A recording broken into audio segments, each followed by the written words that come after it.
everyone. This is update for January 9, 2023, days 320 of the war, end of the date update. So, first of all, a couple of strategic general topics outside of Ukraine. Let's start with actually finance topic.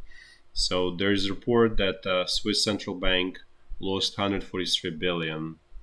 And what they were doing, they've been doing this probably for like at least 10 years, maybe even longer, since probably 2008 crisis. They were buying basically like they were basically acting as a hedge fund. So they would buy, U.S. equities, all kind of risky instruments that they are not supposed to be buying. The official explanation is to essentially peg Swiss franc to US dollar, basically, so it doesn't go up in value. So that's resulted. So the, let's say, payment time has come, and they paid 143 billion US dollars for that, for trying to be a hedge fund. And obviously that's going to be, I would say, footed by the Swiss taxpayers. This sort of disaster in slow motion was very clear from the very beginning, because central bank it's not their job is not to be a hedge fund, and so this is a very interesting lesson, and I think everyone should pay attention to that and realize why central banks shouldn't be taking those kind of risks. And this is actually also signifies other situation, is that there is globally going on deglobalization, and those who are positioned wrong in the will get crushed. And by the way, 5, 6, 7 years ago, 2 years ago, I think even 3 years ago, Swiss central bank was believed to be the best bank, the most intelligent, the most advanced. Advanced meaning the most savvy, let's say, financially. So as you can see, there's nothing savvy about Swiss central bank, and I would say there's nothing savvy about Swiss financial system, because you hear that Credit Suisse pretty much all the time in troubles, UBS in the same sort of area. So I think this is going to be, the time is coming when the Swiss financial system will be realized that when people realize that the king is naked there. Now let's switch a little bit to China and Asia Pacific. So there are, things are intensifying there and getting in the sort of in the direction of the war, let's put it this way. So first of all, Japan, I think UK and US, they're doing joint exercises for their airborne units, essentially creating one single unit with the idea of recapturing islands. So you can guess what kind of island is going to be recaptured, potentially what they're training for. There's a lot of cooperation going on between Japan and UK, US, in terms of development of the weapon. So as you can see, the alliance, current already alliance, is being forged, and Japan is firmly with the West. Let's put it this way. Then there's another thing that's happening there, is that US is actively trying to, let's say, not pressure, but kind of convince South Korea, Netherlands, and Taiwan to stop selling pretty much any kind of semiconductors to China, or let's say severe limit everything that's sort of even close to advanced. That's obviously very clear that China obviously understands that and use this as a hostile action. This is essentially the war by different means is happening in front of us, and usually this situation translates into hot wars eventually. So Then in other news, now let's move to Russia.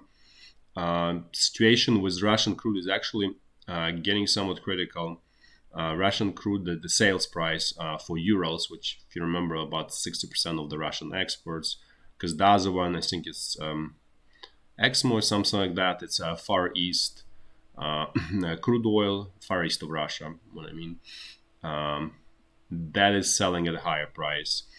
But the Urals, which is mostly destined to Europe, or say including US, it's trading at huge discount. Now it's trading for $38 per barrel. It's still profitable, but the Russian state budget, was assuming, I think, much higher prices. If I remember, like $60 or $70 per barrel. So this kind of obviously creates huge hole in the Russian state budget, which will accelerate situation, deterioration of Russian state finances, and generally economic deterioration in Russia. It will not change anything right now, because what Russian government will do, they will just cut expenses. They're pretty good at keeping expenses somewhat aligned to the revenue. Before, they were actually perfect. Right now, they cannot afford to be perfect or even close to be perfect. So what's going to happen is probably all other expenses will be cut off, but the military expenses will be maintained. So essentially, the economy there is becoming more and more just a war economy, or one huge military camp. It doesn't mean that things will fall apart, because the next logical conclusion in the West, oh, that's it, the Russia is done, and it's gonna fall apart, and that's a victory. That's probably not true. Russian people used to even march more harder hardships. So, and as long as there's food, there's fuel, there's basic necessities, there's electricity, they will survive. They will adjust, they will survive, they will continue life, and they will continue supporting their government at large. I'm not saying that everybody, that's obviously not true. There's no any news in terms of popular support, but I'm sure it's going somewhat down. But there's still, I would say, more than 50% supporting the war against Ukraine. So that's the situation, sort of what's going on in the world. Now let's switch to the situation in Ukraine. In terms of the power grid, no essential news, no Russian attacks. Things are sort of stable in coma. That's probably the best way to describe it. And now let's actually walk through the front line, starting. We'll do it in a clockwise fashion, starting from the north. The situation along the state border is actually somewhat quieter. I'm not saying it's totally quiet, but the activity is definitely down. Now let's jump to North Lugansk front line. Things here are more or less the same, actually somewhat quieter. As you can see, Russian troops stopped attacking here, apparently seeing futility of their attacks and not having significant advantage over Ukrainian troops here. It's essentially losing proposition for them. They do continue attacking, as you can see here. They're trying to destroy this Ukrainian bridgeheads on the side of this stream, but without any success. So here, I would say it's totally positional situation with neither side having enough resources to sort of swing the situation in their favor. Actually, I want to mention one more thing that I forgot about the Ukrainian strategic military situation. So there is news that Sweden is going to send Archer self-propelled howitzers on the wheels. Those are probably the best artillery pieces available right now. The only reason they are the best is not because there is something better than what we have in every day. It just they actually made up to every day, up to the modern sort of capabilities, modern technological capabilities. Because if you're really saying all of the equipment that for the most West has and Russia has, uh, and I cannot speak totally for China, but definitely what, let's say, Russia, Ukraine, all that world, it's all technology from 70s and 80s, just somewhat modernized. Some countries is more modernized and others less modernized, but at the large, it's the same. I wouldn't call it military junk, but it's definitely behind its time and significantly behind its time. And result for that is because um, in former Soviet Union, in the West, there was no desire to spend on military in the in the 90s and 2000s at large, and so everything is stuck basically in the past. All of this Abrams, Leopards, all of that's all old stuff. So you understand, Challenger tanks, all of that. Um, So the only new, I would say, Panzerhaubitzer 2000. That's probably the only new one. And then Archer is also a new one, and I would say it's definitely better than Panzerhaubitzer 2000. It's definitely very well engineered in terms of the cannon, in terms of capabilities of the cannon. If I have a moment, I'll review it tomorrow. If this is really gonna get really firm and sort of it's 100% guaranteed that it's coming, I'll review. But it's definitely a great piece of equipment. Um, that's going to be, if it's used wisely, it's totally could be devastating and dangerous for the Russian side. But again, the same problem is still going to be needs to be resolved, which is UAV support, which is terrible right now in Ukraine. Organizationally, it's non-existent. It's not working properly in Ukrainian army. So the same problem with Orlan equivalent of Orlan 10 still exists in Ukrainian army. It's not even being resolved, and there are not even rumors that things are moving. If you remember, I mentioned about this wedding drones. That's a level of intelligence of the people who run Ukraine and the people who are in charge of the army. So that just tells you everything you need to know about the rest of it. And as they say, fish rots from the top. It's always rots from the top. So, by the way, on this topic, there was one viewer, writing to me and saying, "Okay, what's wrong with this 24th Brigade that they always kind of like getting beaten up and creating holes in defenses and so on?"